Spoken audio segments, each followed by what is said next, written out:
It was on August 30th, 2016, when I joined Star Citizen after searching for a space game to get into.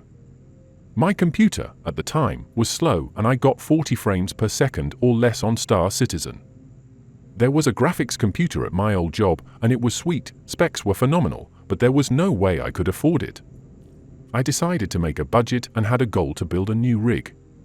Less than a month later, our division was dissolved and I was out of a job. Star Citizen was my salvation. Even if it was a struggle on my old system, I decided to up my timetable and build a new computer to handle Star Citizen.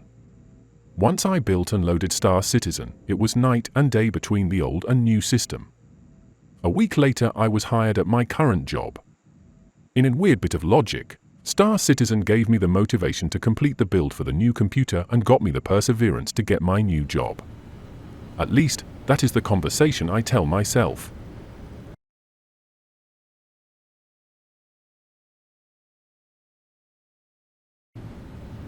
Well, he's just like me. A bit of a loner. Forges his own path. An everyman. It an alt. That roughly models my life and personality, which is what I draw from to make his narrative, with just enough liberties to make the alt life less boring than myself. For instance, I was unceremoniously fired after my division was dissolved at my old job. I spiced it up a bit with the election of 2018 as a template, where the kind mentor of the company was replaced by an overbearing tyrant that my alt clash with. And, after a series of clashes, the alt quit the job with the dramatic flair of the opening credits of The Prisoner.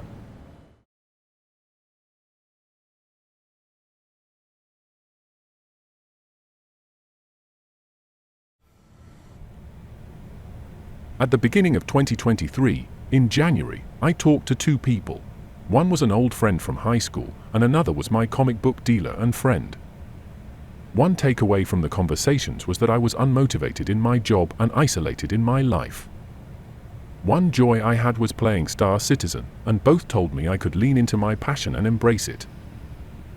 A few months later, I started Remitar Journals, and things have been looking up. There are still some hurdles, but I'm in a different, fulfilling place from the start of the year. Sounds like a testimonial for Star Citizen. But Star Citizen, especially doing this journal, has been a salvation for me.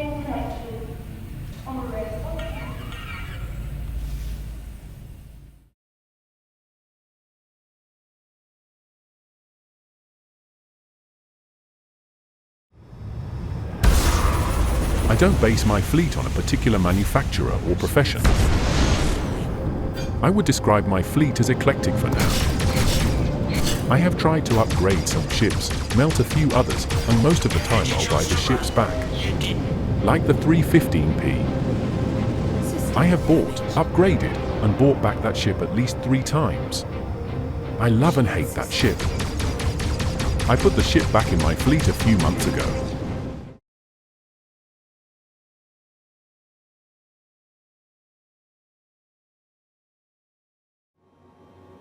It is not my favorite, but it is a sentimental favorite.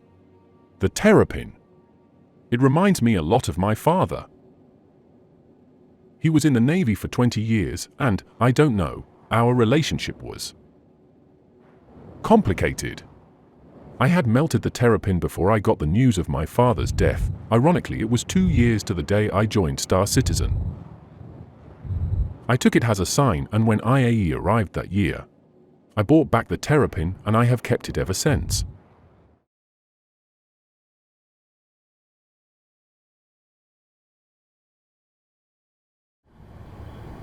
It is a representation of my family. Landing complete. CV is my sister, Chandra Valtrina.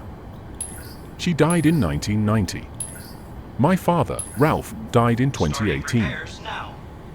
My mother, Dorothy, is still alive. My parents were married in 1960 and my father was in the Navy, and one of the ships he was stationed on was the USS Forrestal, with the designation of CVA of 59. All that information produces the call name CV RD60.